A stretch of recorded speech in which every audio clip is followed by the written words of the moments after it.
النهارده هنعمل مع بعض جاتوه العلبة زي ما عملت معاكم قبل كده.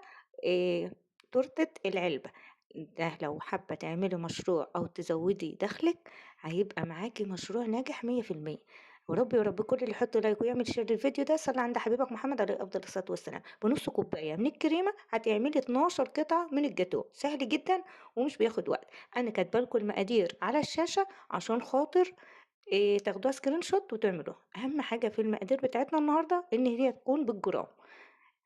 بنحط كل المقاديرنا على بعضها، البيض الأول وبعدين البيكنج باودر والمحسن الجل والدقيق والسكر والمَيّة، وبنضرب كله في العجان زي ما إحنا شايفين كده لمدة 3 دقايق أو حسب العجان. لمّا الخليط بتاعِك يبقى زي الكريمة كده ويبقى فاتح أبيض زي ما أنتم شايفين كده.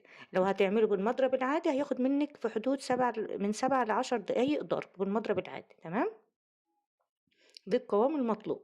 هنا معايا صينية 30 في 40، هنبدأ مبطنة طبعًا بورقة زبدة. لو مش عندِك ورقة زبدة بطّنيها برشة من الدقيق ومسحة من الزيت، تمام. بابدأ أفرد كده الخليط بتاعي كويس جدًا عشان يطلع سوا بعضه بعصاية الشيش طاووق كده، وباعمل فيه الخطوط دي عشان تطلع كلها سوا بعضها. تدخل فرن ساخن مسبقًا على درجة حرارة 200، بتاخدش أكتر من ربع ساعة، تمام.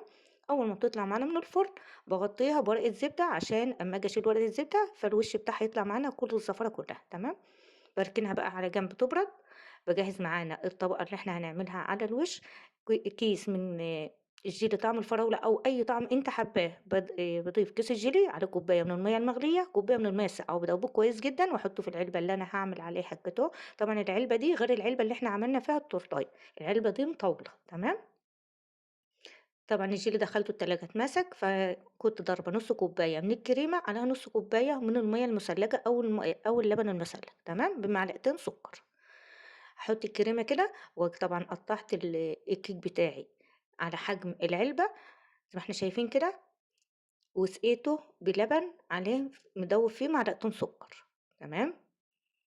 مش حابة اللبن هاضيف اسقيه بسيرب خفيف، تمام. وحطيت طبقة من الكريمة، وهنا اختياري برضه حطيت معلقتين من مربى الفراولة. لو عندِك صوص فراولة أي طعم أنتِ حاباه حطيه، أي طعم أو أي حشو أنتِ حاباه اعمليه، تمام. أنا بادّيكِ الفكرة وأنتِ اعملي اللي أنتِ عايزاه. هنا بقى جِبت باقي الكيك. طبعًا الصينية ما عملتش معايا طبقتين نفس السِوَى، فأنا أخدت القطعة الأولانية واللي فاض قطّعته زي ما أنتِ شايفة كده وسويته برضه وحطيته، مش هيفرق معاكِ. ففاضل برضه معلقة من الكريمة كده سويت بيها الوش.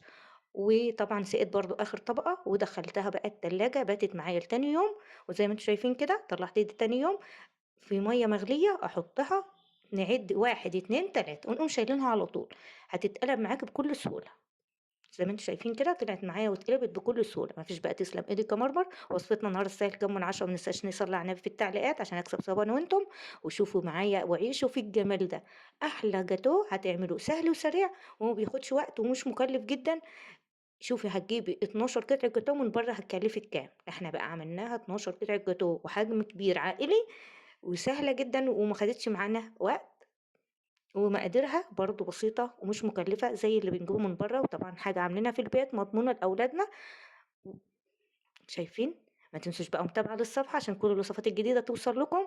وشير بقى عشان الفيديو يوصل لناس تانية تستفاد منه. في ناس بتبقى حابة تعمل مشاريع من البيت وعايزة تشوف الأفكار الجديدة تنفذها. والسلام عليكم